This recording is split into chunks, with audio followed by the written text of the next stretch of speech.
4 and 5 down in Point Pleasant, New Jersey at Uncle Vinny's, April 18th, 19th, Key West, Florida, May 2nd and 3rd. I zip out to the West Coast, and I'm going to be in Los Angeles. I don't know why I'm delivering this like I'm some kind of a schlocky salesman. Come see me live. D.C. in May, Salt Lake City in June, Cleveland in June, Canada in July. JimNorton.com/tour. Be there or be square. Are we live now? Oh, That's the professional way I start. Welcome to another episode of Jim Norton Can't Save You. Call in 720-820-1337 if you want to ask any advice from me or Mark Norman. Thank you, Mark. Hey. I think you're, I really mean this. You're such a brilliant comic. And so, but I know as comedians, I know it's awful. Literally, nobody wants to hear that from another comic. It's humiliating. No. But I mean, you really are a great comic. I mean, and always got new jokes, always a funny take on it. It's nice to see. I didn't know you listened. I see on the clips, man. They're all over the place. Hey, Your clips I watch. it. And just really great. And I know it's hard for us. We don't like compliments. No. We like them, but they're humiliating. Yes. I like to read a compliment. Like if somebody said something nice about me in an interview, I'm like, Yeah. oh, that was fucking nice. That's nice. You know what the ultimate is? When you overhear one in the other room and they're not even meaning for you to hear it. That is the best feeling in the world when they're like, oh man, have you seen this guy's bit about this? And you're like, they're talking about me and they're not faking it. When you're like, you're in the men's room after a set and then you hear people talking, you're like, oh, just don't be trashing me. I just don't want to. Yes. Because then I won't even embarrass those guys by coming out. Right. I've had that before. Have you? Open for Schumer at the Comedy Works. This is 12, 13 years ago.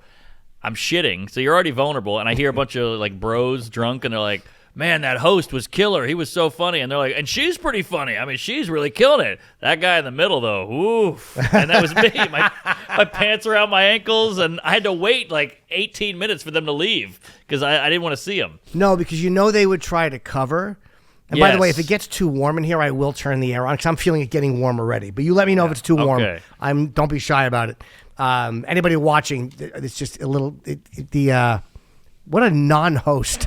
Who the fuck fumbles like this? I was going to say the heating unit or the air conditioning unit makes noise. What a fucking mumbling idiot. You've only been doing radio for 30 plus years here. I know, but that's I'm good at like firing when I'm not supposed to have anything funny to say, but like when I'm like literally just doing business, I'm fucking horrendous.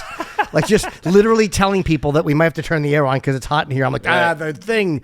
Just a goddamn fool. Congratulations, by the way, on being a father. I know I've seen you since then. Thank you. It's good to be out of the house. It is, right? Oh, it wears. I mean, he's cute and you love him and all that, but boy, is it hard. Really? Yeah, and especially comics. We're selfish. We're independent. We like to be on the move and get out. And boy, you're just planted with this fucking nub of a human, and all he does is shit and scream. I'm bombing with this kid. He doesn't laugh or smile, so it's hard. It's hard to win them over with jokes. Yeah, it's really different. They don't get it. No, he doesn't like my social commentary or my puns. Nothing. Did it change you at all? Like they say when you have a kid, it does something to you, right? Like it changes you. Did you have that like moment or? All it is we're comics, so we're always watching the news and trying to have a take, and you're worried about, does this guy like me? Does that girl, blah, blah, blah. You're just zoned in. So you just kind of put the world out, and that's nice. That part is good because you're so focused. You're hyper-focused on keeping this fucker alive. Right. That you're not, consumed by other thoughts and insecurities and all that shit. And what's the big bonding thing with a baby? I mean, I'll never have one. So what is the big thing that like where you're like, wow, man, this is it like... What's your jizz? It's cool to see what your jizz can do. I mean, You've seen it all over this sure counter. I have. It can stain shoes, ruin laptops.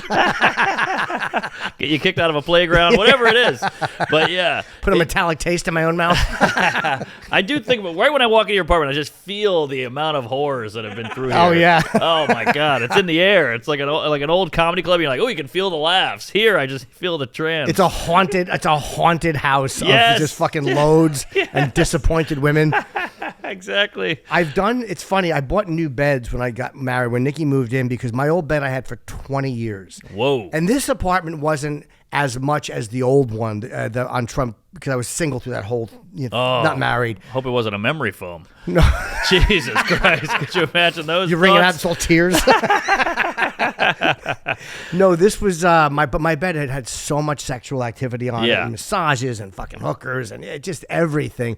So my bed now is clean, and the couch hasn't had too much activity. A white couch, you psycho. I can't believe it. Well, come as white. I mean, That's a good point. isn't that perfect? A black couch is a bad move. A black felt couch.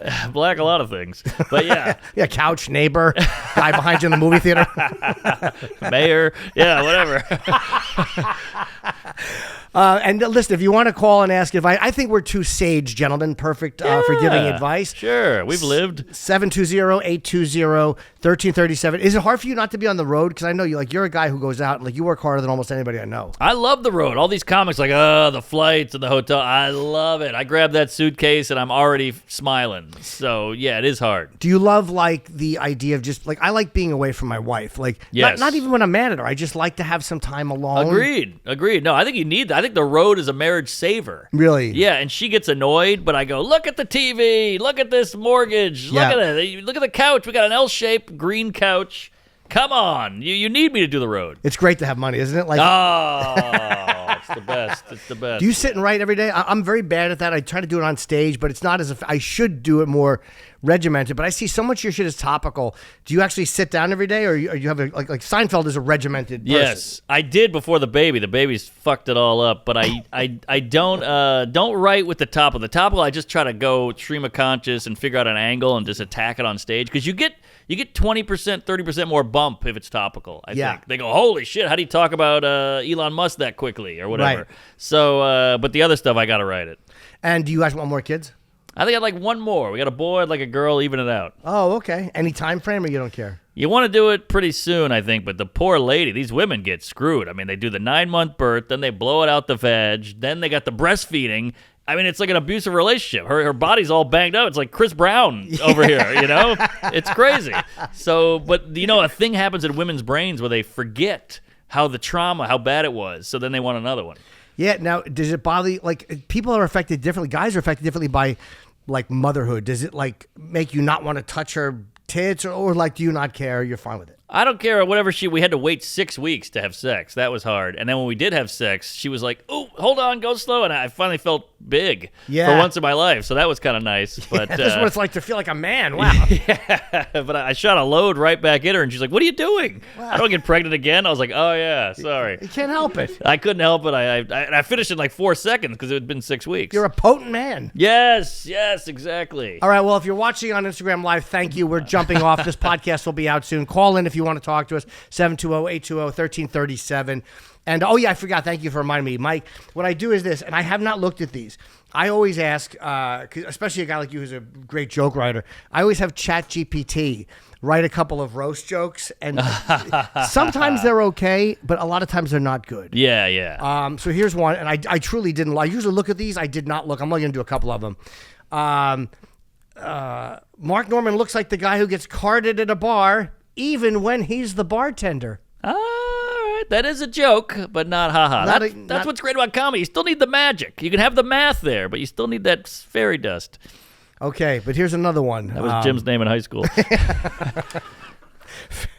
Mark's entire vibe screams, "I'm definitely single, but it's not my fault." Wow. Wow, you imagine doing that at a roast battle, huh? Oh, my God. And the paper flick after, the confident paper flick. All right, we'll do one more of these. Mark's the only guy who could bomb at a family reunion while everyone's still laughing.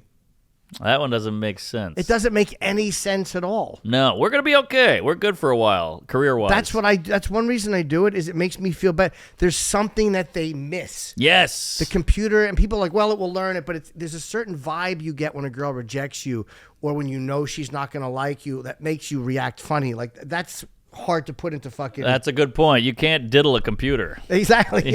Well, you can. I got a small Apple. I got the Apple Air, and I fondle it. Right. But a computer has never lost a heart-on. They can put the words together, but they don't understand the fumbling for an excuse. Great point. Yeah, so true. They don't know the trauma. We've been through some shit. Yeah. All right, let's put our first caller on, and if you want to just start with your name and say hello to Mark. Hello, you're on the phone with Jim and Mark. My name is Mario from California. How do you guys deal with a breakup from past relationship? I mean, I probably shouldn't encourage people to do hostage taking stuff, but it's worked for me. No, I just fucking move on. What do you mean? I grieve. I get. Do you get jealous when somebody when you break up with somebody? If somebody else starts banging her immediately, do you get crazy about that? Yeah, that hurts a little. It just twists the knife. The breakup is one thing, then they start fucking a guy, because then you picture them wanting to fuck them while they were with you. Yeah, they were probably thinking about it. So I get it. So my advice is, scrub all the Insta. Don't follow her. Don't check in on her as much as you want to do it. Just move on. Just shut her out. Yeah, it's hard to do though. It is. And go try to get laid quick. Yeah, how long were you with the girl, sir? 8 years. Oh, mamacita. Who broke up with who? Oh, it was mutual. Oh, okay. It just, it was just quite toxic. Well, actually, it hasn't happened yet, but I know we've already talked it through. She's planning on moving out, so it's pretty much written in paper. Oh, okay. It's one of those things where you know it's done, and it's like, all right, I'll move out. Yeah, Mark's right. Just go out and try to meet someone else, get laid, and then just stop following her, and don't check in on her. Who cares? Exactly. And it hurts, but it will go away. The pain will pass, so don't forget that. Just try to live life. And if you wanted to be in this, you could fix it. Obviously, good point. You don't want to be in it, or you would do whatever it took to fix it, but you're willing to move on. Is she leaving you for someone else? No. It's just she gets pretty crazy for no reason. Oh, well, there you go. Then you're good. You're glad to get out. You'll never have to deal with that again. And you didn't want to marry this broad anyway, so this is a blessing in disguise. It's going to hurt, and you're going to have to make some changes in life, but at least you didn't marry a girl who's crazy and you don't really like. That's true, but let's be honest. How much fun is she in bed? Oh, she's amazing. The crazy ones always are. Oh, they are. Whenever I hear crazy, it's like risk reward. She's the first black woman I've ever been with, so I never experienced it, but, something about it just made it magical. Are you white or are you Spanish? I'm Spanish. I'm Mexican. Oh, okay. So she's your first black girlfriend. Well, there's plenty of black girls around. If you want to find another black girl, you can, or unless you don't care about the race of somebody. Well, that's what they say about black people. It's hard to go back. Yes, I do. Oh, I was thinking something else. All right, thank you for the call, man. Good luck. Hang in there. Yeah, mix up the races. Try a new race. It's find like a an new Asian flavor. girl. Yeah. All right, thank you for the call. And next person, you're on with Mark and Jim. So the problem is, I'm 40 years old. I got 3 kids. I've been married for 15 years. And I've had addiction issues my whole life, starting at about 13, where I've just moved from one substance to the next, to the next, to the next. Finally, I'm 40. I've started drinking, and I can't stop, and I don't know what to do. Yeah, nobody wants to be a late-in-life alcoholic. Yeah, that's tough. You want to enjoy that in your 20s and 30s. And then kick it. Yeah, not start when you're 40. I started with Coke. Oh, okay. So, all right. So you're growing into booze. Yeah. Well, you started with Coke. That's like going from anal to pussy. Yeah. Why would you do that? Yeah. It is silly. Right. It's been from Coke to meth to heroin to alcohol. Wait, what? You're going down. You're almost done. Yeah. You're going backwards. You're about to be sober. Yeah. Next is going to be donuts, and after donuts, it comes pretzels, and then you stop. So yeah, what's the problem? I'm stuck now. I got. It's all about like just getting a fix of something. Like I don't drink or do drugs. I walked out of the gym today and I saw a homeless guy I know. And he used to do stand-up years ago. And he looks at me and goes, "Damn, man, why'd you put so much weight on?" And it was very funny. And he wasn't even being a dick. But I'm fatter because now that I'm with my wife, I'm not doing this other addictive shit. Like I'm not getting escorts, like all this other stuff that keeps your high going. I'm not doing. So I just eat. So that's what it is. It's not even about the drinking. It's about chasing that magic release. It's very, very hard to shake that. It is. But what you could do is kind of channel it into a positive addiction, like be one of like a gym rat or something. Yeah. Do you, do you have any issues with that stuff? I mean, I drink a lot. I'm hungover right now, but I've been drinking since I was like 13, so I've kind of mastered it in a way. And I'll do some shrooms every now and then, but I'm not really addicted to anything. I'm lucky. What do you do when you have to fly in the morning? I just push through. It's hell. You do, It right? is hell. But I need that punishment, or else I'll just drink every day, all day. Have you ever missed a flight? Rarely. Out of like 1 million flights, I've missed like 5. Oh, that's not bad. Do you ever get sick on a flight from it? Oh, yeah. you yeah. have? You just got to hold it down. Oh, really? I've never yacked, never once. Not on a plane. No matter how bad the flight is, you haven't. No. I've shit on a plane that's been just miscarriage city, but never yacked. Well, I'm fascinated with guys. I don't know how the fuck you. I mean, I got sober so young. I can't imagine doing that and getting up and getting on a plane. It is tough. It is hard, right? Oh my God! And there's just the steps, like getting up, packing the bag, getting the Uber, going through security, getting on the flight. It's a nightmare. And it makes you regret it. It makes you regret it. It makes you chill out on the drinking. So the hangovers are hell, but you need them. Hey, sir, on the phone. Oh, are you still here on the phone? I hope you're still on the phone. If not, you can listen in for the answer. I would suggest a 12-step. I'm here, Jimmy. Okay, buddy, good. Have you ever tried a 12-step meeting? I mean, sometimes those are a good answer if you're having a hard time stopping. You know what? I did go to NA when I was about 18 to 20 years old, and that did curb it for a little while. But it seems like I need something. I need some kind of release, whether it's drugs or alcohol or sex or something. I can't not do anything. No, right. I know, man. It really is like it's like quitting. You ever smoke cigarettes? No. When you quit smoke, it's this weird fucking tug. It's like your insides are being pulled down through your feet. It's an itch. It's an internal itch. They say nicotine is the hardest to break. It is very difficult. I did it the first time. I was very lucky because I know people like my wife has a hard time. She keeps going back and then she keeps quitting. But that's what it's like when you're trying to quit something. It's like this internal itch that you feel like is never going to go away. But it does go away if you stop. You just got what they do. You know, there's a detox period. But you don't need any of that stuff, sir. It's not a part of who you are. Addiction is like an irrational attachment to something. Right. You got to get over that hump, but that hump is a bitch. It's an awful hump. Yes. But yeah, I would suggest That's a 12. what my wife says about me. I would suggest a 12-step meeting. All right. Thank you, Jimmy. Thank you, Mark. All right. Thank you. Good luck, buddy. Yeah, it's really difficult to not have anything. Like I have to have something to do that's unhealthy. I know. I don't know how these guys do it. You go to Utah, they have no vices. They can't have coffee. They can't have Coca-Cola. It's crazy. Oh, really? No caffeine No rush? porn, no caffeine, no booze. But that's why when they go off, like the biggest whore in the county is the preacher's daughter. Like when you starve people of it, they wind up going ballistic. 100%. And doing really awful shit. Yeah. Are you bad online? Like, do you have a hard time not watching porn? Like, for me, porn is a big one. I just jump into it when I'm away, and it's very hard to pull out of it. Porn's tough, but I think online is tougher. Just like I wake up, I go right to it, and I got to stop that. That's my problem. And I'm at night scrolling, and it's 3 a.m. I'm like, what am I doing? I know. I'm getting nothing out of this. I have to get up in the morning to go to the gym, and I'm looking at Instagram. Yes. Some of it's good, though. Like, there's so many good content. Like, I'm looking at shit. I'm like, this is really interesting stuff. I'm watching a guy climb a building. I'm watching a guy jump out of a plane. Like, it's just stuff that I wish I could have watched as a kid. That's true. But for me, it's all anti-Semitism. I don't know why. I'm not anti-Semitic, but I get that in my feed. I just can't help it. I keep posting those videos. Yeah, and I keep hearting them. But, yeah, it's a lot. Like, Twitter for me it's like a snuff film. Are you Jewish? No. Okay. I wish. Well, not now, actually. They're having a tough go. But it's just like death. I saw a guy jump off a roof and just splat on the ground the other day. And I was like, oh, how's this on my feed? Yeah, it's really bizarre. And there is a lot of anti-Semitism. Like, I don't care how people feel. I'm just like, I don't get it. Mm-hmm. I just don't. I don't get it either. I don't understand it. And people's obsession with being heard. Yes. Everything's public now. Just go deal with your shit. Stop telling us about it. Yeah, and stop making your identity that. I know. It's boring. All right, who's on the phone? It's two attention whores, me and Mark, telling other people, stop seeking attention. And meanwhile, I'm only doing this for attention. Right, but at least we're putting a time and a craft and getting laughs out of it. It's not, there's a give and take. With other people, it's just like, my grandma died, love me. And you're like, shut up. Exactly. She was a bitch. I'm glad she's dead. Somebody will say that too. Good, she was a whore. True. That's true.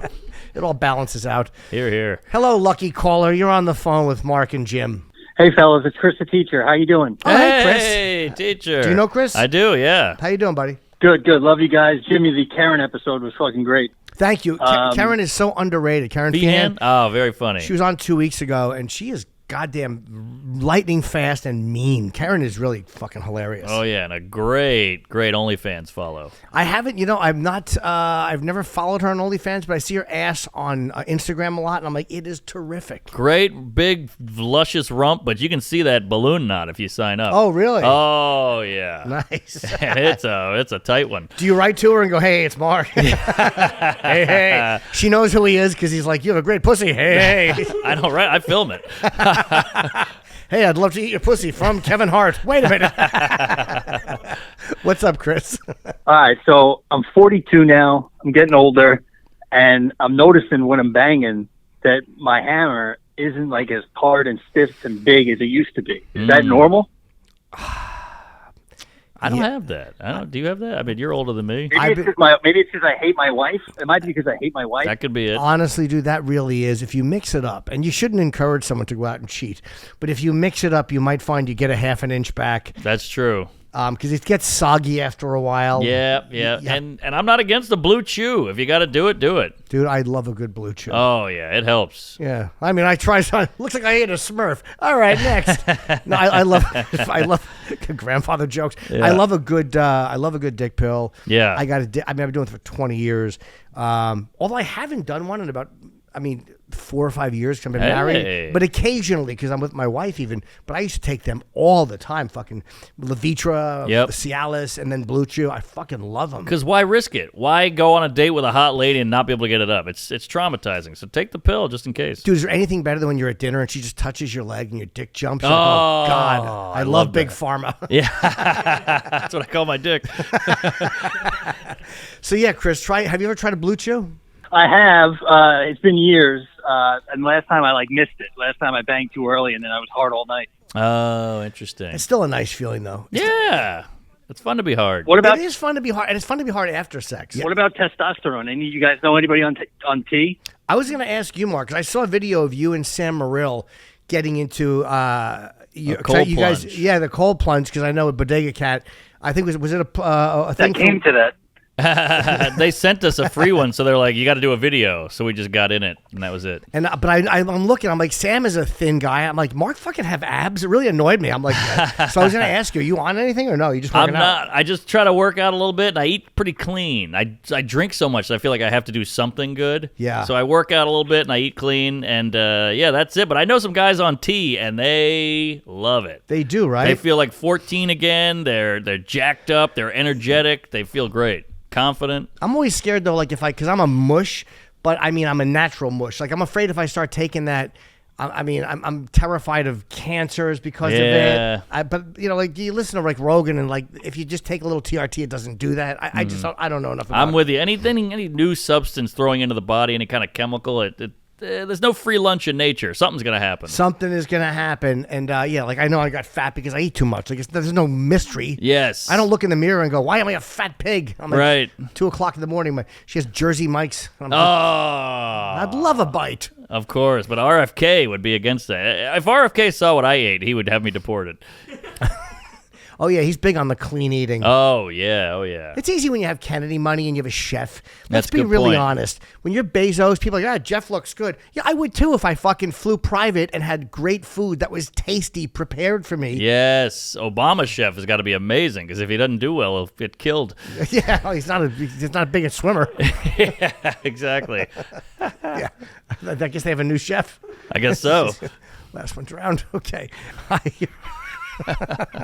Thanks, Chris. Good luck, pal. I would take a Blue Chew. That's my suggestion. I am very happy right now. Welcome to PrizePicks. Thank you for joining the show. PrizePicks, it's the best place to get real money sports action. Over 10 million members and billions of dollars in award winnings. PrizePicks has made daily fantasy sports accessible to all. You pick more or less on at least 2 players for a shot up to 100 times your cash. Run your game all season long on PrizePicks. I love it. I have already won on PrizePicks. Then again, I'm pretty good at making a daily fantasy lineup. Maybe you are, maybe you're not. I know people who have done very well on PrizePicks. And that's what this is. This is a skill-based daily fantasy sports experience, shall we say. And people look at me and go, what do you know about sports? Sometimes a lot, sometimes nothing. That's the beauty of this. Springtime is here and baseball season is officially underway. Don't miss your chance to add your favorite players from the diamond in your PrizePicks lineup. Whether it's strikeouts, RBIs, or first inning runs, take your pick or more or less for your shot to win up 100 times your cash today. On PrizePicks, you can mix and match player projections from different sports. That's what I love about it so much. You can combine your favorite baseball, basketball, hockey, esports, much more That's why I like it, because I get very bored just sticking to one sport. So when you can mix and match, your mind can kind of go all over the place, and that's how life is today. We're looking in 50 different directions at a time.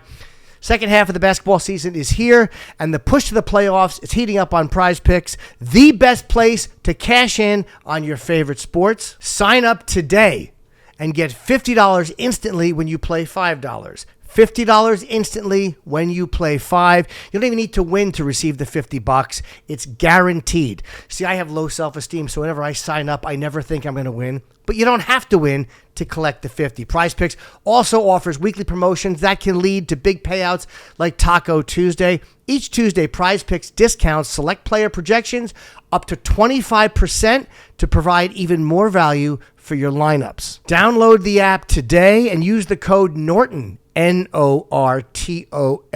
to get $50 instantly after you play your first $5 lineup.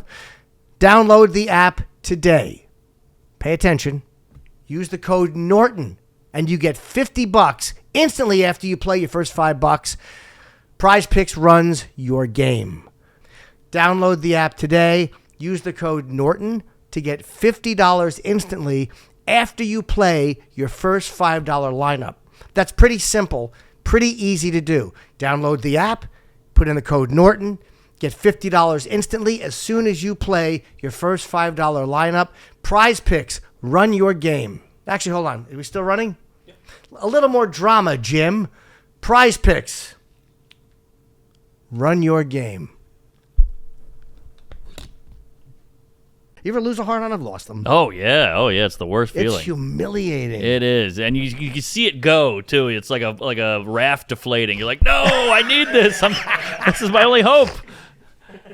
You feel it coming, and if you think about it, it's almost like pushing down on the raft and pushing the air out faster. Yes, exactly. It's so mental. I took Propecia for a while, and everybody's like, it's going to kill your boner, and just them saying that killed my boner. Wow. Because it got in my head, and then I eventually got over that, and I could get a boner again while on Propecia. So it was all mental. Do you still take it? I do. What else does it do to you? Does it affect your mentality at all, or make you dizzy? Or No, nothing. They do say it hurts sperm count, but I still knocked a gal up naturally. So, yeah, I think we're good. Okay. And you like taking it? Like, it helps you? It keeps that hair. It doesn't grow it, but it keeps it. So I think it's worth it. Okay. Next call. It's funny, the hair. I have no attachment to hair whatsoever. Really? Like, I want to get rid of mine because I just don't care. Yeah. And it's coming in gray on the side. So I'm like, I don't give a fuck. I haven't had hair for years and years. You still got a full head, it looks like. It's just you a little keep it bit short. up top. It's shitty. Okay. And it's not quite what it was 20 years ago, but I just don't care about it. Like, All right. I see burr. I'm like, yeah, I get it. It's just Right. so much fucking easier. That's a nice head of hair right there. Yeah, he's pointing at Mike, who does have a very, very Wolfman Jack vibe. Yeah. A solid head of hair. What's that? Beautiful. I'm all hair. It's all your real hair, The too. beard, the chest, the butthole, you're covered. Yeah. Yeah, you need somebody who likes a hairy guy. Like, there are women that love a hairy guy, and there are some that don't care for it. No. At all. At all? Yeah. Well, I got lucky because of the Kelsey brothers. So Oh, women have been buying right. me drinks all year. It's been You great. look just like that guy. I never thought of that. I'm living in his shadow. It's awesome. Wow. I didn't think of that either. That's a great point. Like, you look more like, was it Jason is his brother? I'm not a sports guy. I don't think, know. yeah, Jason. Travis and the one who retired from the Eagles. Oh, yeah. But you look like Travis if he became like a cult leader with your outfits. Yeah, those piercing blue eyes. Yeah. Convincing guys to hand their wives over. Right. A lot of women describe me as a little Kelsey brother, which is a little hurtful. It's still a Kelsey brother. Yeah. Yeah, you're right. Those guys really made that fashionable to be like a bear. And you don't have dude. the CTE, so you're good. Doing great. Thanks, bud. All right, who's on the phone? I'm doing great, man. My name's Riley. I wanted to ask you guys some questions. So I'm 22 Sure. right now. I'm in a little bit of rut in life, trying to figure out directions. I love comedy. Would love to do it. What's your guys' recommendations for someone in a Pittsburgh area, new to comedy, never tried it? Is it still worth trying, or am I just a joker even thinking about it? I mean, it's always worth trying. Isn't it crazy? How old were you when you started? 22. Isn't it weird? Like, you ever look back at your life and go, like, "Fuck, I'm so glad I tried it." Like, Yes. Like because I'm a procrastinator and I put everything off, and I'm like, I am so glad that I actually did it. Oh, my God, I know. The only reason I did it is because I had nothing going on. I was so rudderless. I was desperate. So I said, fuck it, I'll try this crazy profession. And it worked out, thank God. Yeah, I always encourage. How old are you? 22, sir. Oh, you're still young. Okay. I would say absolutely try it, because the worst that can happen is you're not good at it or you don't like it. But give yourself at least 10 times. Make a goal, because if it's the first time and you kill, you're like, oh, I'll never top that. Or if you bomb, you go, I'll never get better. So no matter what happens, give yourself, the goal is to do it 10 times and then see the ebb and flow, how you feel, how you change your jokes, record yourself. Don't wait. Because the day that, like the magic day when you're ready and everything lines up, never comes. You have to do it in spite of being afraid. I always tell people that, because we all wait for the, like when we're scared, we wait for everything to line, the planets to be aligned, and then I can just walk in and know that it's right. Yes. Never happens. Never happens. And if you're doing it 10 times and you're dreading it by the 6th, like, oh, I got to do this again, then it ain't for you. I was going through phone books, looking up comedy clubs, how far, 3-hour drive, I'll do it. So if you want to do it, you'll do it. You get addicted to it pretty early on. Even though I sucked. Yeah, it doesn't matter. It's like the one joke that worked or the one joke improvement. You're like, fuck, man. Like, I can see something coming here. So, yeah, that would be my advice, sir. Find open mics in Pittsburgh. They do exist. I get a lot of these calls from guys. The most important thing is do not convince yourself to wait. Yes. I know it's scary. It's supposed to be scary. Don't be afraid of losing that fantasy or that dream. Just go and try it, because people hang on to the fantasy like, no, I do this, but then someday I'm going to do this. Like, it's the thing that they kind of walk towards. It's like the carrot that always moves. And stop using that to propel yourself forward. Just try it. Yeah, and look at it like sex. The first time you fuck, you're horrible, but you're still dying to do it. It's the same with comedy. All right, we had a different message there. Look at it like sex. You're under a porch and there's a kid who's 2 years older than you, and your neck hurts when you're done.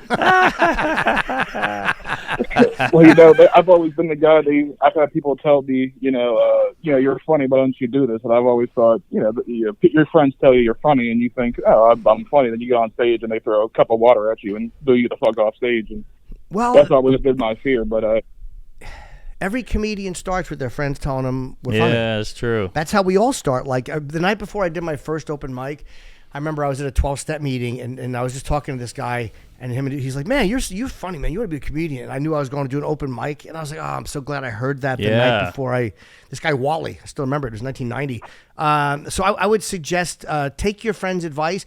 The weird thing about stand-up is you got to change the relationship. Like you're having a new, like Mark and I or Mike and I, we have friendships. You have common ground relationships, so it's easy to be funny. With strangers, there's no relationship, so you're forming an immediate relationship. Good point. So that's the scary part of stand-up. It's not as familiar as your friends, but I would just say try it. Okay. Absolutely. Tremendous advice, guys. I love you guys. Yes. Thank you very much. And it's okay to be afraid. You're supposed to be afraid. If you're not afraid, you're crazy. You should be nervous. It's part of it. It's okay. Hear, hear. All right, I appreciate you too very much. That guy's going nowhere. That's true. Asshole who didn't realize the guy didn't hang up yet. Fuck him, he said. Oh, sorry, sir. All right. Who's on? It's funny, man. And I've talked about this woman a lot. When I've never seen her before. It was right before I did stand up. I used to go to this place and watch guys. Like I saw Otto and George there. I saw this guy Quentin Heggs there. Jim Florentine. And this comedian named Lynn Vecchio, who I've said her name 1,000 times on the air. She was a feature that night, and she talked to me for about a half hour and gave me all this advice. Wow. So nice and so amazing to take time away from her night to talk to. And I never saw her again. I never heard from her again. I don't know whatever happened. I've never found her online. Wow. But this woman named Lynn Vecchio who did so much for me. Like just somebody who just kind of told me to encourage me to do it. Yeah, Lynn, call in. I mean, she's hanging from a rafter right now. She probably was right after that set. If I remember well, she didn't do very well. Was it Rascals or? No, this was a place called the Varsity Pub in Saraville, New Jersey, which has been renamed to something. Rascals was my home club, though. Rascals South. Nice. Did you ever do it? I never did. It was before my time, but I've heard about it. Oh, it was great. Yes, you're on the phone, whoever it is. Hey, Jim. Hey, Mark. Hey. I have a question. Hello, madam. I am 32 years old. What's your name, babe? Guy who changes tone around women. What's your name, babe? What's your name? It's Brianna. Hi, Brianna. Hello there. Okay. I have a question. Yeah. I'm 32 years old, and I have cerebral palsy. My dad built this gigantic house, and my stepmom, his wife, refuses to put up a railing so that I can go up and down their stairs. What? I don't live there, so I wanted to know if that's, one, an unreasonable request, and two, how you would handle going about talking to them about it, because him and her are disagreeing about it. Like, my siblings are like, this is ridiculous, and she's like still standing still on it. So how would you guys handle this? What kind of stairs doesn't have a railing? I don't know if I've ever seen that. Yeah. I know it has. Yeah, it has a railing on one side, but not the other. And with my CP, like the side where it's on, like it doesn't matter if I hold it or not. I can't hold my weight on it. You need the other one. Interesting. I mean, apparently hanging out in the living room is not good enough for you. You got to go upstairs. I think that's a shit stepmother. Yeah. What a shitty person. Like, your father has a daughter with cerebral palsy, and like she should be offering to do anything. Yes. Does your father secretly hate her for that? That's a really aggressive, passive-aggressive thing to do. Totally. I don't know. I mean, they're fighting about it, but like he still. I kind of told him, I'm like, you're not really standing up to your wife. Like, if you really wanted to put it up, you would put it up, whether or not she wants you to. Well, what happened? You asked him, hey, Dad, I want to come over and I'd love to go upstairs. What's upstairs? I mean, it doesn't even matter. You should be able to go up the stairs. Right. You know. Yeah, the guest bedroom and my siblings and, their room. So sometimes my sister's much younger than I am, and she likes me to come upstairs and hang out with her, but I don't feel comfortable going up the stairs or down the stairs because of the railing. Wow. You know what you got to do? You got to fake a fall. Oh. And just really make them feel bad. Just take a full topple down the stairs and just start sobbing and film it. And sue them. Yeah, sue them. Americans with Disabilities Act, sue them. Yes. Have them declared a business or something, and then fucking sue them, and make the government will make them put a ramp in. Yeah, go Peter Sellers in that bitch. That's really shitty, though. You know what it is? I love it. The stepmother loves the aesthetics of the steps. She likes how it looks, and she doesn't want to spoil it. But to not spoil it for your husband's daughter with cerebral palsy is really shallow and shitty of the stepmother. I can't imagine your father staying with that woman. Crazy. That's going to put like a weird wedge. Yeah, into things, because she's showing him something, unless he knew she was an asshole to begin with. Yeah, and if you really hold out, by the time she's old, she's going to need one of those stair chairs that goes up the stairs and go, sorry, bitch, no dice. The stairs are too nice. We can't ruin them. Or you wait till she's old, and then you find one of those videos of the orderlies beating the old person in the home, and that's the place. You see if they have availability. You're going to Shady Acres. Yeah. I could just push her down the stairs and see how she feels. Or that works too. Have you talked to her about it? Have you said anything to her? Yeah, I've talked to her about it a little bit. I was trying to figure out, basically my dad told me to plead my case to her and like basically beg her to put it up. On you. So this has been ongoing for the 20 years that they've been together. So this is nothing new, but this is like a particular thing where she is like, I like the aesthetics, go fuck yourself, basically. Wow. So yeah, I just didn't know if there's just like it's weird. What I would personally do, if your dad is that mealy, your dad is like Chris the teacher's dick, just kind of flopping and soft. What I would suggest, again, my suggestions are never good with this, because I would always say I would cut anybody out of my life that would do that. Like, I just would never go there. I wouldn't interact with them at all. I would be like, if that's not an unreasonable request. You're not asking them to paint a blue room red. Right. This is like a physically dangerous thing for you to do. How often do you go over there? I actually have been doing what you said and not going there often, because it's kind of like, I don't feel welcome in the house. Like it's almost symbolic of, it's not just the railing, but it's like your inability to accommodate my needs into your life type of thing. Yeah, and cerebral palsy is a real thing. This is not some droning whinging of a person who's spoiled. This is a physical need. Like, this is a real thing. Yeah, totally. This lady's a witch. Yeah, she's terrible. But I guarantee, not that you want to hear this, but for your dad to tolerate such a selfish bitch, she's good in the sack. Oh my God. Oh, I'll give you a railing. Yeah. Sorry. Mark Norman. That's what my boyfriend always tells me. Oh, really? Wow, her boyfriend told her the same thing. Yeah, What did he tell her? That your stepmom's a good fuck, or that he'll give you a railing? I think the good fuck. It's kind of like a joke in my family that she must be good because there's nothing else good about it. 100%. Like your dad's probably a big sub. Not that you want to hear this, but he's probably a panty boy, and she probably makes him lick her feet and put on a pair of panties and crawl around the bedroom and then sniff her backside like a dog. I said backside to be respectful. Yeah, sure. Yeah, I wouldn't interact with them. That would be my suggestion. And that might not be the best. I tend to be vindictive about stuff like that. But if somebody is being so absolutely unaccommodating and shitty and it's what kind of family wouldn't? That's wild. Yeah. Where's your mom? Is your mom dead or are they just divorced? She fell down the stairs, actually. No, they're just divorced. Oh, they're just divorced. Okay. What does your mom say? What does your mom say about it? They're divorced, so. Have you talked to her? What does she say? She says it's ridiculous. She gets really heated about it, and she tries to. She's defensive of me, but there's nothing she can do about it, of course. So. No, not at all. How long is this? 20 years in the same house without a railing? So they just we grew up in a super small house, and then they built this huge house within the last 2 years. And I asked them to put it up when they built the house, and they kept saying, "Oh, we don't have the money, we don't have the time, or whatever." And then slowly, I saw them starting to put up new stuff in the house, and it showed me that they have the time, they have the money, they just didn't want to. And finally, she admitted it's aesthetics. I don't want to put it up, instead of telling me that. Whatever. It's a lot. Yeah, but what did you say when she told you, I just don't like the way it looks? Yeah. She didn't tell me that directly. My father basically just recently admitted that to me because she kept trying to pretend like it was other things. Okay, well, I put this more on your father. Yeah. For not saying to her, this is how it's going to be. Totally. I'm putting this up. So thank you for the call. Good luck. I would just suggest not going over there. I mean, it's the only thing you can do. Yeah. Karma will get this All lady. right. Thanks, guys. I appreciate it. Yeah. Well, probably not. She'll live a long life. Yeah, probably. She'll live a long life. She'll outlive the husband. She won't let any of the kids come over. She'll get his money. Oh, all of his money. He won't leave it to his kids. She'll make sure that one time when he's got to when she's pegging him, she'll make him fucking sign.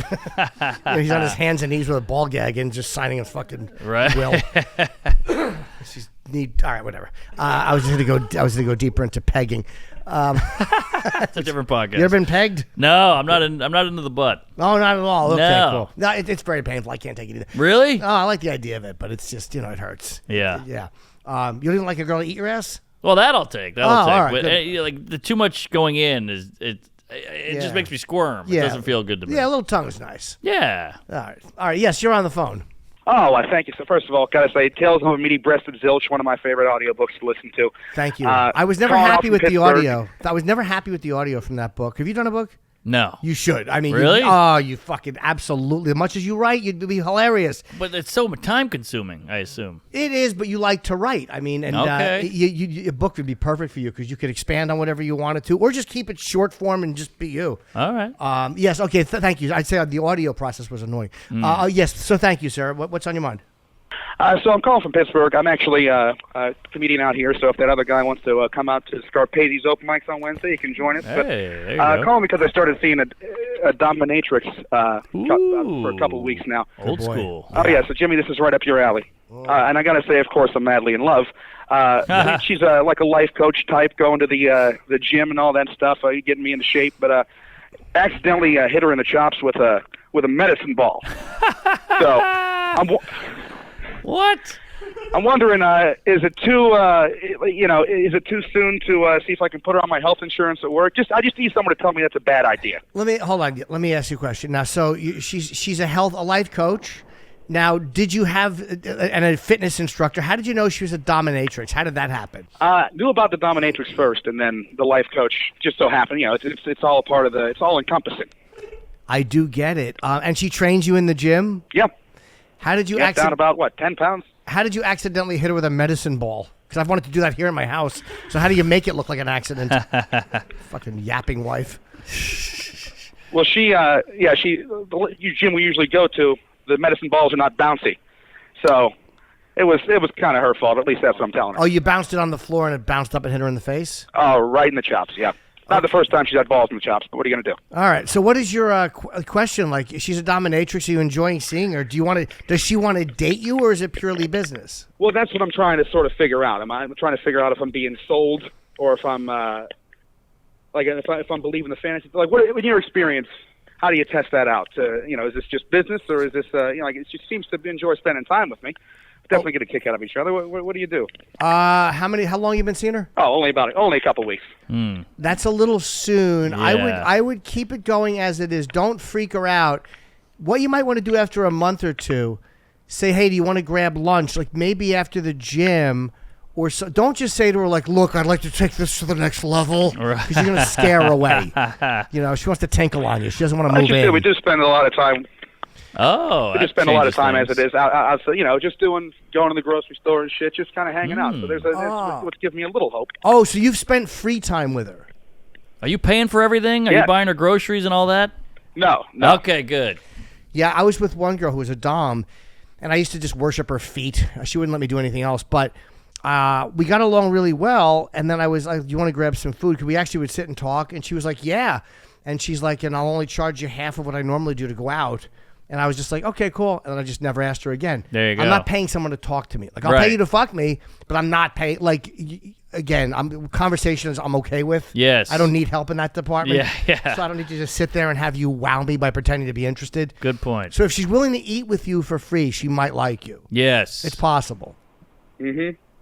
And the grocery. All right, I'll take that to the bank. Grocery's pretty intimate. Yeah. I mean, that's like what you do with your wife. Yeah, absolutely. You can see what she's buying cucumbers. She's gonna have a great weekend. And she's buying plugs. Just ignore her for a few days.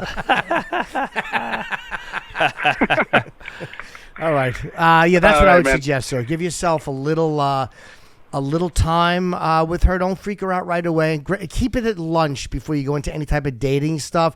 Or a movie. I don't know why I screamed that. A movie is an easy thing to do. Like, hey, I'm going to see this. Do you want to go? Right. Because that could be a casual friend hang. Mm-hmm. Make her comfortable with you as a person, because dominatrixes have everything thrown at them, and they're very perceptive. They read people better than most sex workers do. Right. And know she has other clients, too. That's right. So they could be hanging out as well. Yeah, is she hanging out with her other clients? Definitely still a little bit, but I feel like right now I feel like the priority. But then again, that could just be exactly how I'm meant to feel. Maybe. I mean, you never know. I mean, it depends. If she's like, oh yeah, I got to see my other friend, I'm gonna drop a turd on him, and then he's gonna take me to fucking King Cullen. Very topical fucking grocery store reference. 1985. All right, thanks for the call. Thanks, Jimmy. I think they're out of business, King Cullen. Am I crazy? I've never heard of that. Oh, King Cullen was a big, like a Long Island supermarket. Oh, okay. Let's see how old was my reference. Oh, they just went out of business. Okay, there you go. King Cullen. Wow, good pull. Yeah, I love a good King Cullen reference. It's very, it does nothing but bomb. No one knows it. You could change it to Target or Whole Food, but you stick with King. King Cullen's just a fun word. It's a fun word to say. Fun, alliteration. King, to say King Cullen. Like they asked Bob Shepard one time, the old Yankee announcer, the favorite person to introduce. You know who he was? He was now batting about 21. He was a legendary guy. Yeah, I've heard that. And he said Mickey Mantle. It was just the alliteration of Mickey Mantle was his favorite guy. Right. Yeah, and he did it up until his fucking... he's 100 when he died. Wow, look at the chompers on that guy. Oh, he had some fucking teeth. Holy moly. And after he retired, when he was like in his 80s or 90s, Jeter would still not use the new announcer. They would always play the recording. Oh, that's cool. Bob Shepard. Look at that. He looks like right when they opened the Ark of Covenant. He's starting to melt. He didn't get all the way. God is in his holy temple. Poltergeist too. Yeah. Oh, Bob Shepard. He has a big, long head, though. He was probably all cocked, this guy. That's true, yeah. And I bet his cock looked the same. Spotted and a little sharp. Couple of tufts of hair. Oh, R.I.P. Bob Shepard. All right, who's on the phone next for Mark and Jim? And for some sage advice. I feel like we're being very helpful. Yes. People always say, are you qualified to give advice? Anyone's qualified to give advice. Yeah, they're called in. And therapists. You ever been to a therapist? Hi, Yeah. Oh, yeah. Okay, we'll take care of this, sir. You seem very eager. And then we'll talk therapy. What's your name? Hi, this is Francisco. I'm sorry. It's just that, you know what I think a lot of people trip up at the beginning of these calls is that we mute ourselves in the mix of waiting for you guys to pick us up. So we have to juggle our phone to unmute. Oh, okay. I didn't realize that. Well, thank you. I'll make sure I say that every single time. I'll tell people to unmute their telephones before talking to them. Thank you, Francisco, for straightening that up. I'm a bit of a bumbly person. You see, I'm blind from a series of head trauma accidents. In fact, Jim, you were the judge at the episode of Kill Tony I did. Oh, and who else was I on with? Who did it sound like I was on with? Ari. It was the night that Ari stood on the stage. Yes, that was in Vegas, and I remember Ari went up to you and kind of walked around you to see if you were really blind. It was a very funny moment. That's very Ari. Oh, hey, man, I remember you. How you doing? What's your name again? I don't remember you. Oh, Francisco. Yeah. How you doing, buddy? I'm doing pretty well. I'm a semi-professional comedian, I guess. I'm like 4 years in. And I'm not going to go down that route as the others did. I actually have a context for this, which is that I'm submitting to go to Skankfest as a comedian for the first time. The last 2 years, I'm pretty excited about it. So I put together a video and I'm getting ready. Mark, I'm blind and on a budget, and I like to ball on a budget. You strike me as a thrifty and knowledgeable former New Orleans. You know what I mean? So sure, yeah. I like to save a buck. Get the what to avoid in terms of because I don't want you go too cheap. I don't want to sleep with roaches, or bed bugs. Oh yeah. Well, I mean, if you're blind anyway, you can get a shit box. Sorry. Should you say what kind of hotel he's asking you? Yeah, I don't know. Whatever I'm slumming it, like if I'll do something like a Ritz.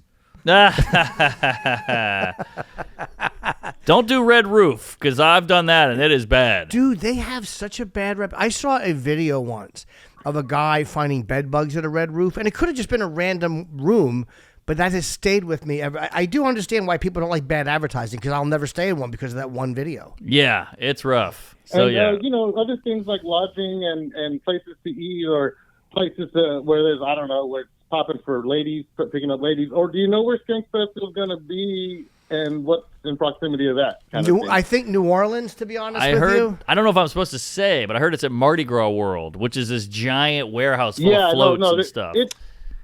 I don't know if that's out there. It is for sure. That's not. I don't think any of that is a secret. Okay, what I great. mean to say is what's in proximity of that.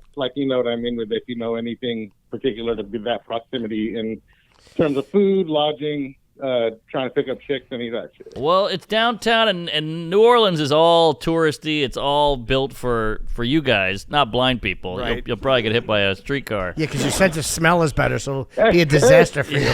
You want to hear something? May I mention something ironic about that? Sure. They send people to New Orleans to do orientation training for blindness. Oh. For people who train, like let's say either people who are sighted and blind people, or blind people who wish to train other blind people That's on orientation great for the skills. local criminals. They can pickpocket you so easily. Yeah. It's they're asking for the R word to happen big time with that situation, man. Wait, Francisco, why is it New Orleans? Is it because it's so loud and noisy? If you can do it there, you can do it anywhere. Why New Orleans? You can also walk a lot. Oh. So maybe that's something. Are you going to break into a song about New York? No. I'm curious as to why they did it. I would imagine maybe it's just it's a simple, I think, flat architecture. There's not a lot of hills and or complicated. It's I think a pretty simple grid layout. Oh, okay. So you just kind of walk down side streets, and they tell you just walk until you hear hip hop, then just turn around and come back. He doesn't see color. No, everybody's blackface to me, Mark. I literally stop. You ever stop yourself? Sure. It would have had the cadence of a joke, but not the required humor value of a joke. Yeah.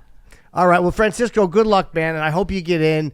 I remember that it was a very fun experience, and you were a trooper. It was fun. All right, what a night, man. Hey, everybody have a great rest of your day. All right, good luck, Francisco. I hope you get in. Take care, buddy. Take it easy. Yeah, Lewis and those guys seem to have an affection for guys like that. A guy who went on at Kill Tony. I'm sure that they would want to have him be a part of it. 100%.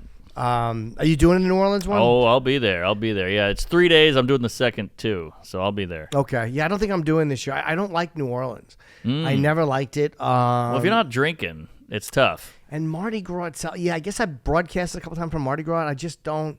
It's too crazy for me. It's a wild town. It is a wild. Is it during Mardi Gras that they're doing it or no? I don't think so. No, Mardi Gras just happened. Oh, okay. Who's on the phone? And don't forget to unmute yourself.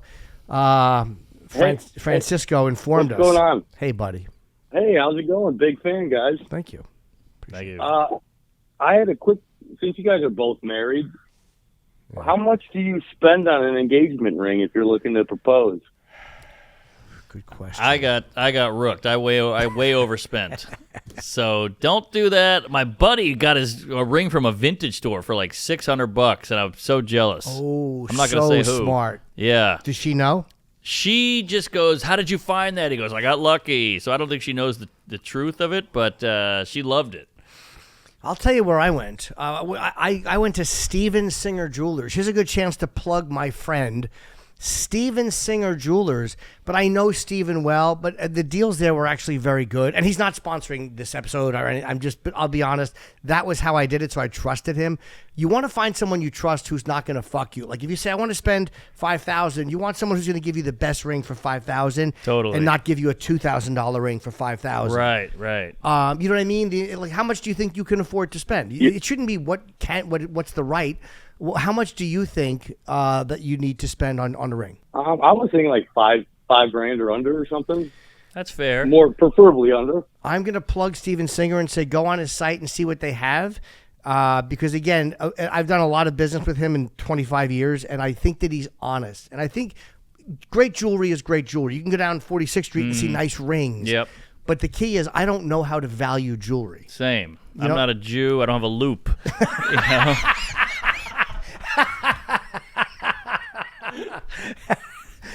That's funny. Yeah, me neither. So you got to find somebody who you trust. And again, I know it sounds like I'm just plugging my friend. That would be my suggestion. Look at Steven Singer's website. See if there's anything you really like. Because at least he doesn't. He's not he's an honest guy, and that's to me the most important thing in a jeweler. Yeah. There's a million places that have nice rings. Right. We don't know the difference. I really don't. So if you're like me, you sound like a stupid person. No offense, but you sound like you don't know what you're doing with jewelry. You hit it right on the head on that one. All right. Good luck, man, and congratulations. I hope she says yes. Hear, hear. Oh, I said she, but it could have been a he. Could have been a he. In which case, I hope God strikes you both down but for sinning. Men are rational enough not to need a stupid ring. That is really true, right? Yeah. We don't need a ring. No, just plow me. Who's on the phone? You're talking to Mark Norman and Jim Norton. I don't know why I reset like a radio hack. I really am a fucking radio hack. I got to get that part of me finished. Hey, welcome aboard. You're listening to. It's not like no one just tunes into a podcast halfway through. Right. It's not a radio show, stupid. We know. I didn't catch it either, so. No, but I caught that I did that, and it's like everyone, you don't have to reset. You have to reset in radio because you're coming back from commercial. Sure. People are flipping the dial, whatever. Yeah. Here, it's like they're here or they're not. Should you do traffic? I should do traffic and weather on the 8th. Yeah. And then throw myself off the balcony.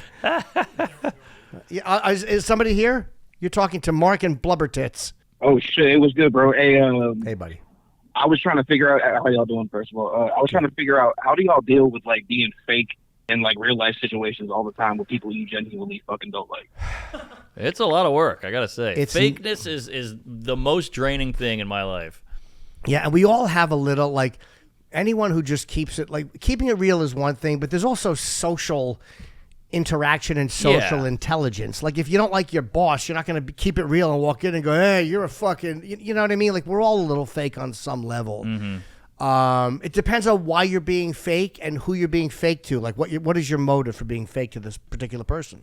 Well, I mean, I'm honestly, it's just like in any different case, I feel like I'm like just like lying to myself. Like, you know, I'm not being true type shit. You know what I mean? Like it's just like, for example, like in a work setting, like, you know, like, for example, you know, your manager's a piece of shit and, you know, treats other employees or gives other employees leeway. Maybe you don't get, you know, whatever the shit is, you know, but you can't, you know, you're sacrificing your job if you just like, you know, keep it real with them, you know, but but then you have to live with the fucking, feeling of, not being, not being real, not being true. You know what I mean? It's just that's something I struggle with.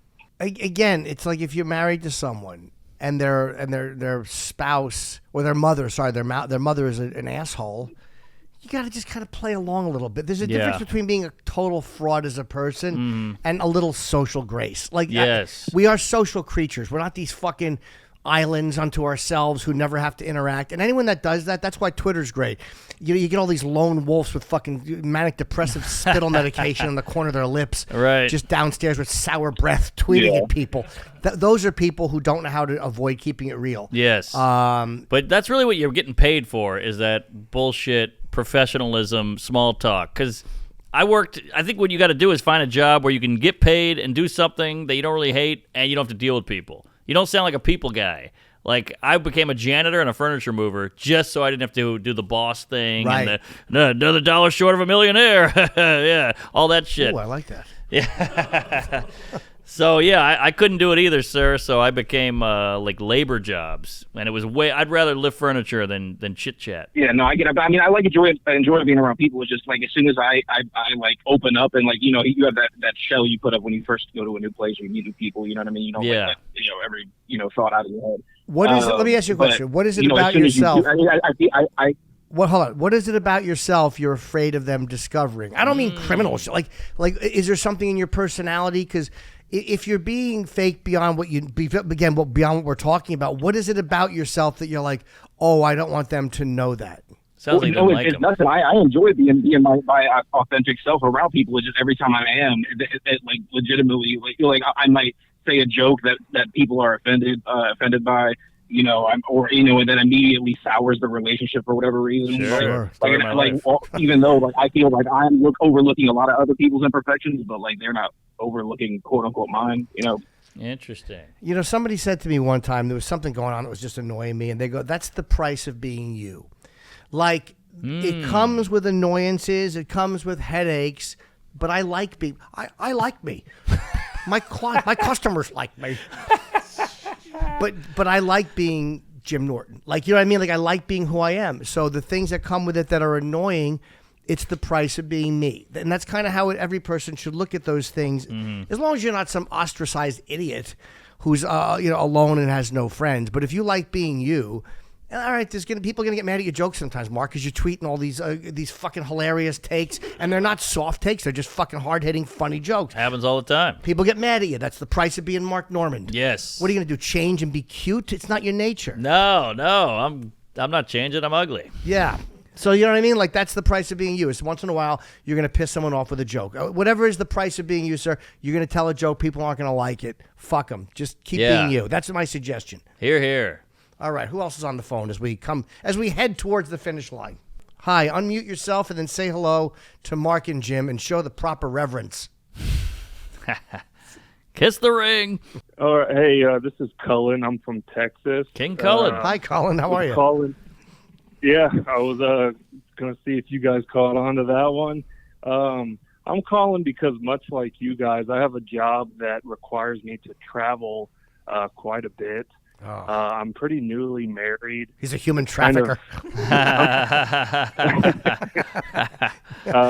All right. It's becoming somewhat of a point of contention between me and my wife. No big arguments or anything, but I think at some point it's going to come to a head. But for me, I really enjoy my job. I like the team that I work with. I have a great boss.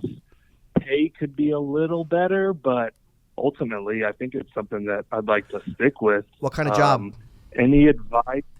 I'm a traveling trainer for a logistics company, so I train like forklift drivers on like software, and some of our supervisors and truck drivers on any software and operational related things. Oh, that's kind of fun, actually, just to go on the road, and that's like an office job that you get to go and do in other places. Yeah. Yeah, the advice is just to tell her, look, this is the job. I mean, this is what I do for a living. This is how we have the house or the pool or whatever it is you have. Yep. Does she work or no? She does, and that's maybe part of it. She's kind of killing it a little bit more so.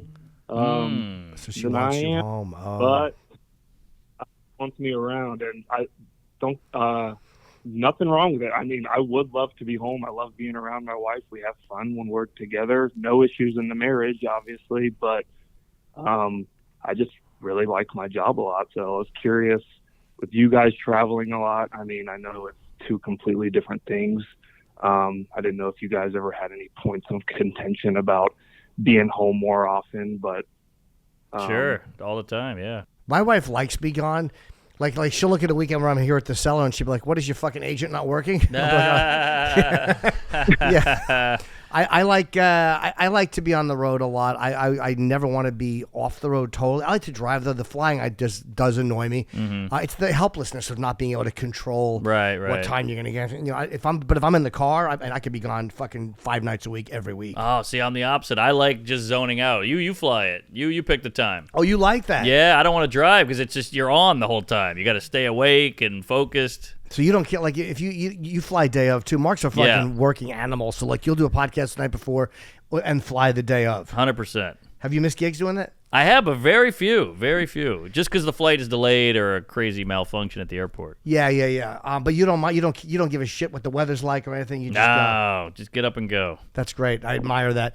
What I would tell my wife, sir, is look, this is my job for now. I love doing it. It's paying the bills. You know, I mean, she has to understand that. But here's the thing: his wife's kind of the big breadwinner, right? And she's like, "Hey, stick around."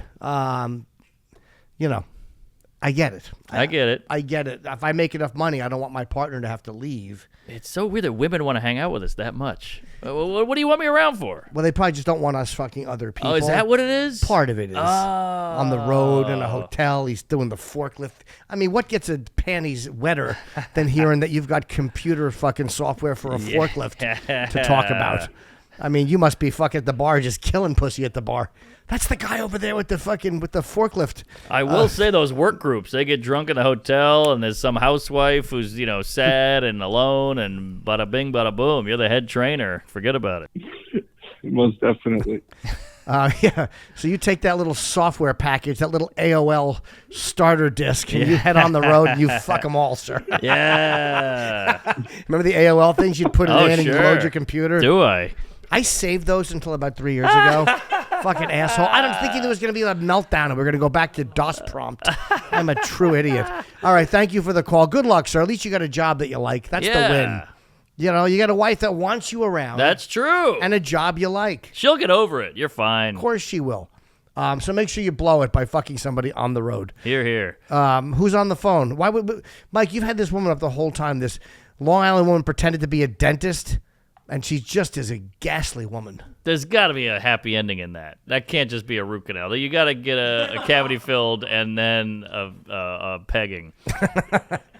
Do you get massages on the road? Do you like a massage? I should. I never know where to go or, there's an app called Tug. Have you heard of this? No. What? I thought you invented it. No. It's an app called Tug, and it tells you all the rubbing tugs in the area. Oh, nice. I should get. I don't want that. I actually don't need that. Okay. I'll have to tell my wife it's for boats. Good-natured joker around her. Oh, Mark, you shouldn't have told me that. Hi, how are you? Welcome to the Tug CEO. Good.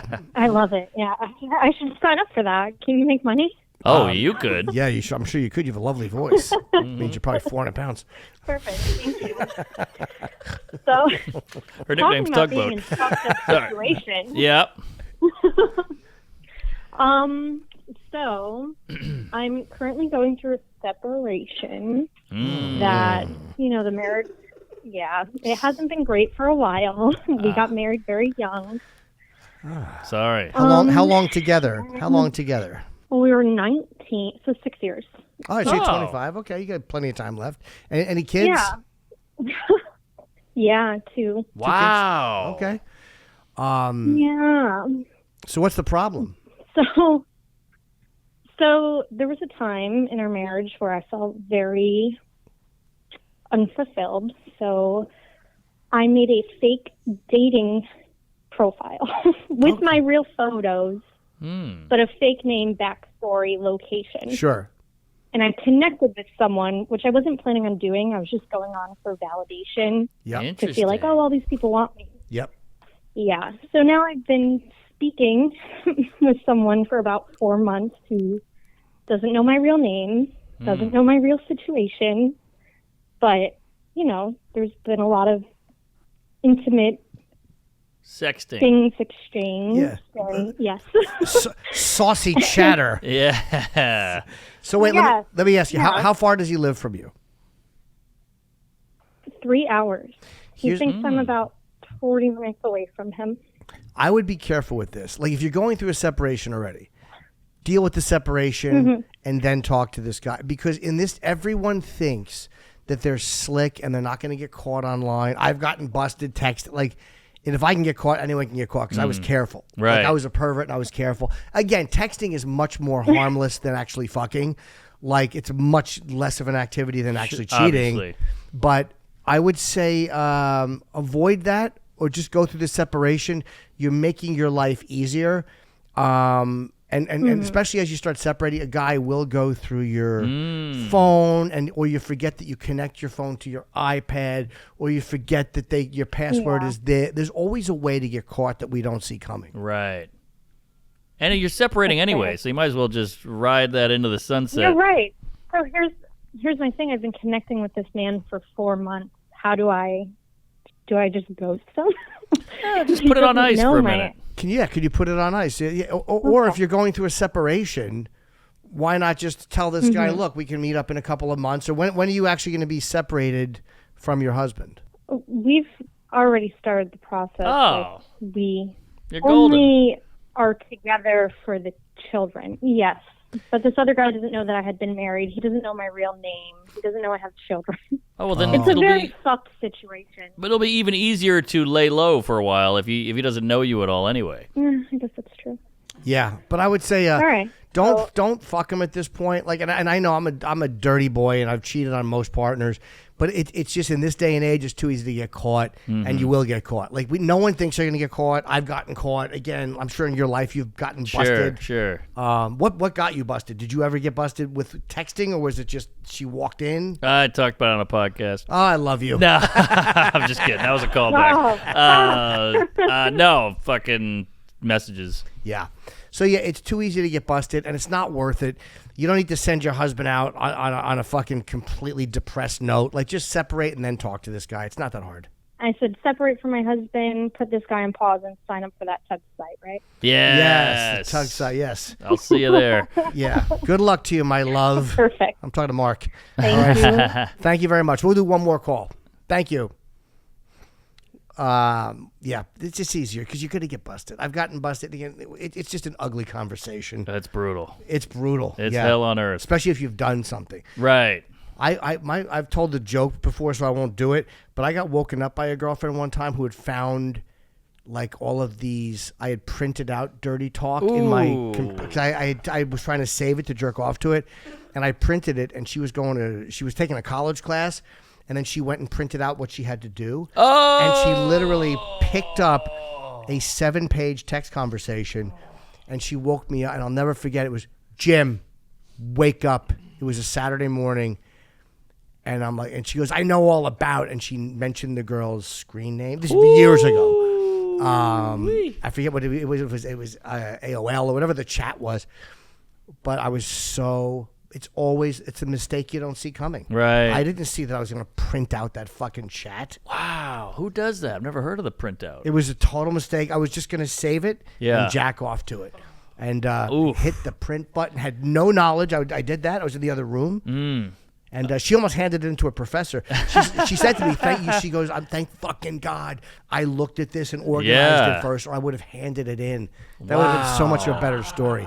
But I literally think she would have burned me to death in the bed because she had a hot temper. Yeah. And I think that she would have done something. I'm surprised she didn't wake me up with a fucking ashtray to my head. So I had a similar thing. My ex-girlfriend, I was in the shower, just rub-a-dub-dub, singing, had the scrubber on the back, and she just ripped the curtain open and showed me the phone.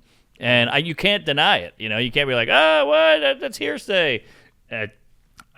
She dropped the phone in the tub, and I had to jump out naked, covered in suds, be like, no, she's crazy. And it was bad. Did you salvage it? I salvaged it, but it was never the same. It was like a car that got wrecked and was never ran the same, and it ended about 6 months later. Was it on the way to ending when you were cheating or no? It was stale. It was definitely kind of a boring relationship. It ran its course, but it wasn't over. It didn't have to end that way. No. It's undeniable when they show you the print. I left my phone on the coffee table and it didn't have a lock on it. I'm an idiot. So it rang or it dinged, and that was it. And she saw what it was. And read everything. Everything we did, everything we wanted to do. Oh, my God. And you're in there, fucking happy idiot, washing your bag. Yes. I thought I was like, come on in, you fat whore. And nothing. The exact opposite.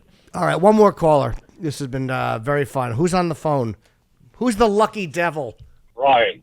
Yes. That's wow. I cannot believe I'm actually talking to you. I don't really That's the appropriate have reaction. anything to ask. I just think it's cool that I'm talking to you two. Come Thank on. you for.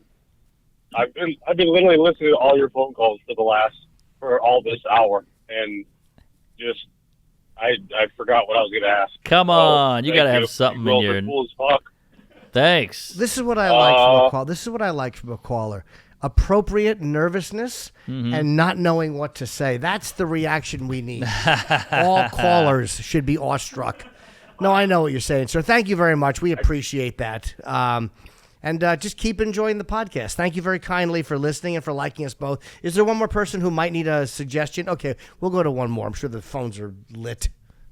Another radio hack thing to say. Fucking idiot. I wanted to ask, I've been single for, like 6-7 years now. And I meet women every now and again, but it's, nothing serious, whatever. I just wanted to ask, since I know you guys Here's my are suggestion. pretty much some of the most... Here's why you've been single. I think you guys are some of the most... Sorry, what was that? Oh, that's okay, buddy. You call a girl, and she can't understand you because of your phone. I would say get a new phone, and you will meet somebody. I know that people think it's on our end. That is not on our end. I understand. Yeah, it's hard to understand you, sir. Yeah. And it's very hard to give a suggestion to anyone who we can't understand. But if you're single and you're trying to fix being single, look, there's a million dating apps. There's Bumble, there's Hinge. I fucking did so bad on Raya. I hate that. Really? I never did that one. Struck out terribly. Bumble That was wasn't great. really my question. I was just asking. I was asking, how do I get girls to send me badge pics? Oh, how do you get girls to send you badge pics? There you go. That came in nice and clear. I would say you have to talk to someone for a little while first. You can never just say, hey, send me a pussy picture. Sure. I work my way in a weird way. I like to ask about the size of the lips. I'd love to see it, anything in the panties, but you can't do it right away. You can't just blurt out, hey, could you show me your twat? Nobody wants to hear that. No. And I don't get them anymore anyway. I wish I did. Those were the days. Don't you miss those days? Yeah, because a boob pic is one thing, but a vag is very, very flattering. Isn't it nice? Yeah, you really trust me. Especially when it's thank you for the call, sir. Sorry if we weren't able to help you. Is there anything better than getting a vag pic and it's the type that you like? Oh, nothing better. And when it's not the type, I'm still in. I'm still in too. But yeah, when it's a tucked little package, I know you like a big old inflatable raft. I like a disaster. Oh, yeah. The type that she would hide behind a towel in the ladies' locker room due to her humiliation. Yeah, you want a Bugs Bunny cigar that blew up. I sure do, know? yeah. Yeah, I do. A fucking aerial view of like an asteroid hit in a city. You like it nice and like... I like it zipped up and just like a Kleenex box. I want as little stuff going on as possible. Really? Yeah, I want a little change pouch. Wow. Yeah, no, I don't. You ever see video? This is probably not a good reference of a guy who has a motorcycle accident. The way his mouth looks after it hits the curb. All right. You want a cleft palate? Thank you to the. Yes, I do. I want a cleft palate, one that she usually tries to hide, and then I tell her it's beautiful, and she can't wait to get it on my face. I am a friend to the ugly vag.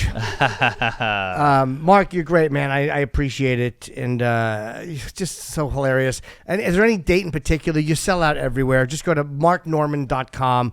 And I know you do your podcast with, do you still do one with Joe List, right? Yeah, Tuesdays every with week. Stories.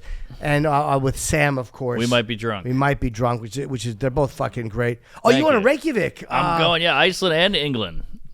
Have you done either before? I have. I love it over there. I love those crowds. England seems a little dicey right now, but hey, we'll have fun. We'll yuck it up, and then I'm going to Australia after that. But the Ryman in Nashville is the one I really want to push. Okay, when is that? That's April 3rd. And why is England a little dicey? Well, I just see on the news, it's like deportations and like a guy got arrested for a Facebook post and all this. So stuff's going down over there. With the language, you mean? Yeah, yeah. Yeah. All right, well, go see Mark in the Ryman in Nashville, April the 3rd. And thanks for doing this, man. I think you're hilarious, and, I love you, so thank you, buddy. This was a blast. Thanks for having me. Appreciate it.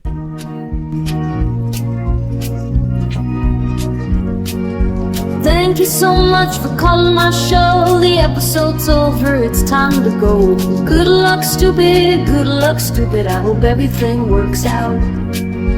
Good luck, stupid, good luck, stupid. Don't blame me when it doesn't work out. Good luck, stupid, good luck, stupid. Don't blame me when it doesn't work out.